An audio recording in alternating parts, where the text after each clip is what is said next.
Hello, I'm Congresswoman Karen Bass, and I represent California's 37th District in Los Angeles. I have the honor of serving as the chair of the Congressional Black Caucus. The caucus is known as the conscience of the Congress. The CBC was established in 1971 and for years have fought to address police brutality directed at African Americans. 3 weeks ago, the world witnessed a horrific crime on the streets of Minneapolis, the slow, torturous murder of George Floyd. His tragic death has galvanized the entire nation to take a deep look at our history. Because Black Americans have sadly been marching for over 100 years to bring attention to this gross injustice. Black Americans have been marching against police abuse and for the police to protect and serve our communities like they do elsewhere. In the 1950s, news cameras exposed the horror of legalized racism. The news cameras exposed the treatment of people who dared to challenge the system. News cameras exposed to the world that Black Americans did not have the same constitutional protections, that freedom of speech, the right to assemble and protest, were not rights extended to African Americans. 70 years later, it's the cell phone camera instead of the news camera that has exposed the continuation of violence directed at African Americans by the police. The sad truth is, when people told their stories of police abuse, of murder at the hands of police officers, they simply weren't believed. It has taken technology and active citizen involvement to document and expose this ugly reality in our country. But now the world is witnessing the birth of a new movement that has spread to many nations around the world, with thousands marching to register their horror at hearing the cry, "I can't breathe." People marching to demand not just change, but transformative change that ends police brutality, that ends racial profiling, and that denies local jurisdiction the power to fire or prosecute offending officers.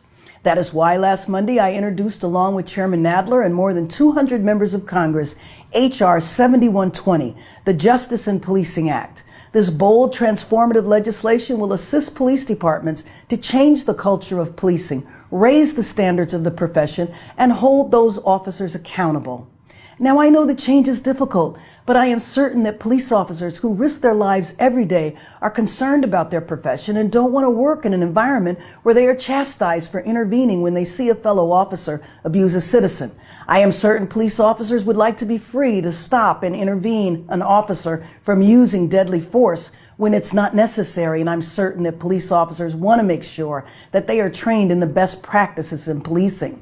So to help support officers, this legislation will create the first ever national accreditation standards for the operation of police departments, national standards for officers, and it creates law enforcement development and training programs to establish best practices.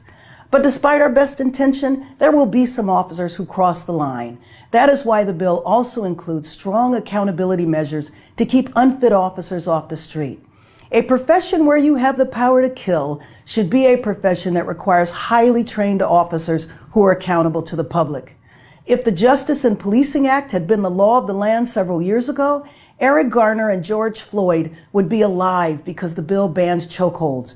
If the bill had been law last year, Breonna Taylor would not have been shot to death in her sleep because no-knock warrants for drug offenses would have been illegal.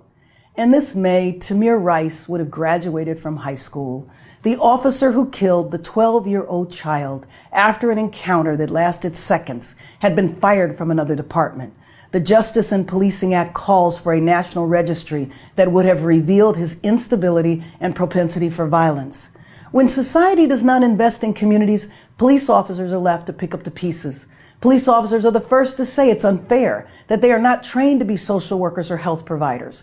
Homelessness, mental illness, and substance abuse are health and economic problems. The Justice in Policing Act reinvests in our communities and empowers them to shape the future of public safety through grants to community-based organizations to develop innovative solutions. We all want to be safe in our communities. We all want the police to come to our rescue when we are in trouble.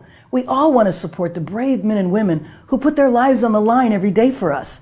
And when we interact with police, we all want and expect to be treated with respect, not suspicion, and we should not be in fear of our life when interacting with officers. We are here to answer the calls of thousands who are marching.